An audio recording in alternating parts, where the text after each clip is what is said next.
안녕하세요. 반갑습니다. 말씀 브이로그 시간입니다. 저는 지금 오늘 오후 1시에 이제 저희 교회에 새로 나오신 이제 얼마 안 된 우리 할머니께서 지금 침례 받기 위해서 침례 공부를 하고 있거든요. 그래서 우리 그 할머님 침례 공부 가르치러 지금 방문 가는 길에 있습니다. 오늘 날씨가 너무 좋죠? 네, 그동안 며칠 좀 비가 오고 날씨가 흐렸었는데 오늘 굉장히 날씨가 좋습니다. 네, 얼마나 햇살이 좋은지 자, 한번 보실까요? 와, 네, 너무너무 좋습니다. 자, 오늘 이렇게 비치는 우리 햇살처럼 우리 오늘 성경 공부하시는 우리 그 할머님의 마음속에 우리 성령 하나님의 밝은 빛이 또 말씀을 깨닫게 하시는 성령의 빛이 함께 하기를 간절히 소망해 보면서 한번 출발해 보도록 하겠습니다. 네, 곧 가도록 하겠습니다. 와, 날씨 진짜 좋다. 네, 이제 막 우리 성경 공부하실 우리 할머니 집 앞에 도착했는데요.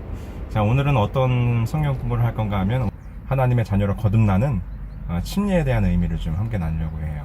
자, 그러면 오늘 할머니께 공부할 내용을 우리 먼저 함께 한번 나눠볼까요?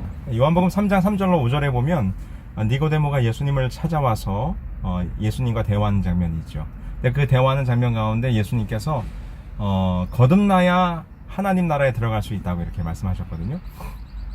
그러자 니고데모가 내가 이렇게 나이 들어서 늙었는데 어떻게 어머니 뱃속에 들어갔다가 다시 나올 수 있겠습니까? 이렇게 다시 질문을 하게 되죠. 그러자 예수님께서 그 거듭남의 원리에 대해서 설명을 하셨어요. 그게 바로 무엇인가 하면 요한복음 3장 5절에 기록된 물과 성령으로 거듭나라. 그래야 하나님 나라에 들어갈 수 있다. 이렇게 말씀하셨죠. 하나님 나라에 들어가기 위해서는 바로 물과 성령으로 거듭나는 일이 우리 그리스도인의 삶 가운데 있어야 한다는 것입니다. 그렇다면 여러분, 물과 성령으로 거듭나는 것이 무엇입니까? 네, 그걸 바로 우리 예수님께서 모본으로 보여주셨죠. 네, 마태복음 3장 16절로 17절에 보면 예수님께서 요단강에 오셔서 침례 요한에게 침례를 받으신 장면이 기록되어 있습니다. 예수님께서 요단강에 내려가셔서 침례를 받으셨을 때 하늘이 열리면서 성령 하나님께서 비둘기의 형상으로 예수님의 임하셨던 모습을 우리는 보게 됩니다. 근데 여기에 보면 예수님께서 침례를 받으신 이 장면 속에 바로 물과 성령이 등장합니다.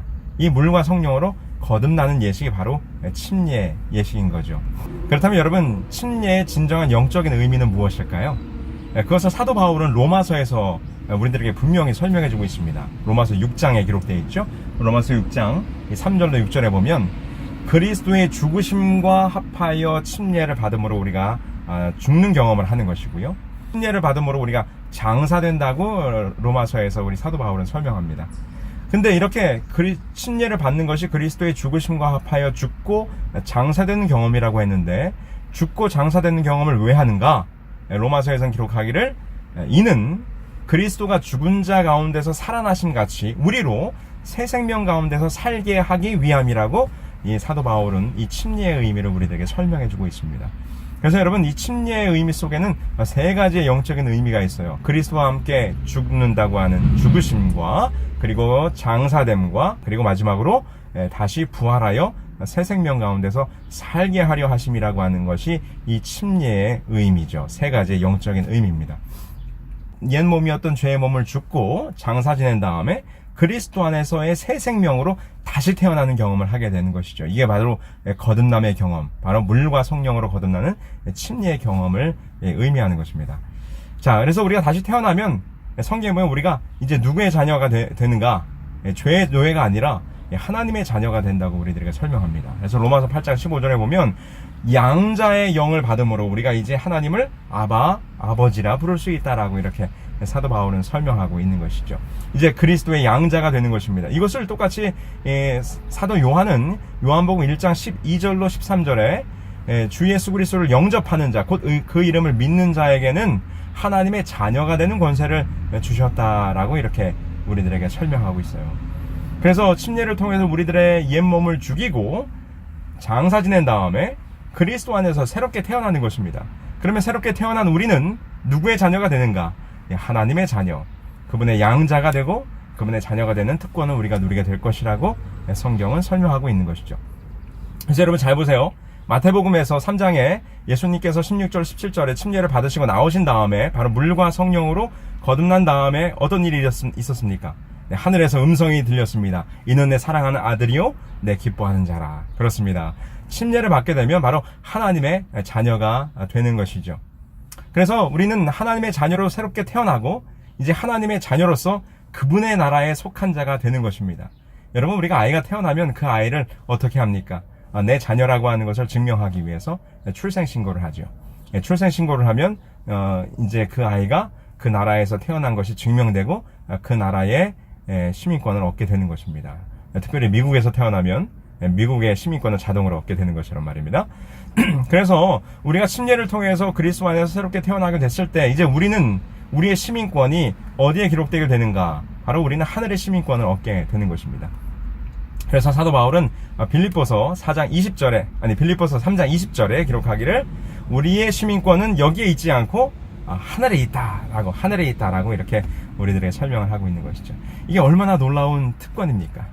이것이 바로 우리가 침례를 받음으로 그리스도의 자녀로 새롭게 태어나고 그것으로 말미암아 우리가 하늘나라의 시민권을 얻게 되는 그 놀라운 영적 체험인 것을 우리는 알게 되는 것입니다.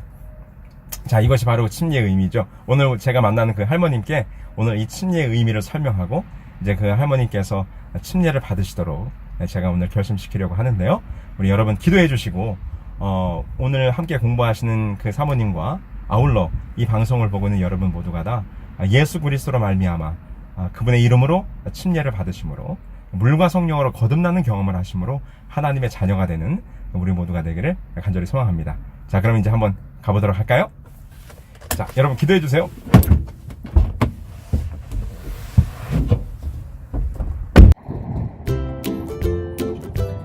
네, 저는 방금 우리 박숙자 어머님 성경 공부를 마치고 집으로 돌아가는 길입니다.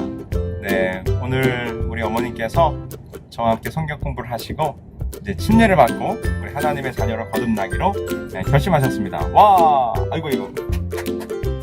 제가 이게 보통 유튜버들처럼 저쪽 위에 카메라가 어찌다가 있어야 되는데 제가 지금 그게 없어가지고 이 계기판 앞에다 뒀더니 막 얼굴을 막 가립니다. 이제 집에 다 거의 다 왔는데 우리 어머님께서 한 1년 동안 저희 교회를 추석하시면서 그동안 이분께서 이제 불교 집안이셨는데 이제 예수님을 믿고 하나님의 자녀가 되기를 결심한 오늘이 정말 행복합니다. 늘 목사로서 살아가는 가운데 이렇게 한 사람의 영혼이 마음이 변화되고 또 하나님의 자녀로 거듭나는 모습을 볼 때 늘 행복하고 또 감사한데요. 오늘 그 경험을 하게 해주셔서 우리 하나님 정말 감사합니다. 자, 이제 저희 집에 도착을 해서 지금 주차장에 이제 차를 세우려고 하는데요. 그러면 다음에 또 우리 하나님께서 우리 모두에게 또 다른 축복을 주실 것을 믿고 또 기대하면서 저는 이만 가보도록 하겠습니다. 자, 집에 다 도착했습니다. 바이.